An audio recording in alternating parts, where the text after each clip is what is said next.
I repeat, all personnel must leave capacitor bays 1 through 4, laser bay 1 and 2, switch yard 1 and 2, and the target bay areas immediately.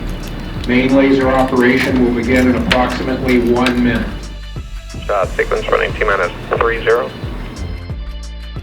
Target ready. Target diagnostics ready. Shot director ready. Sequence running at T-minus 10, 9, 8, 7, 6, 5,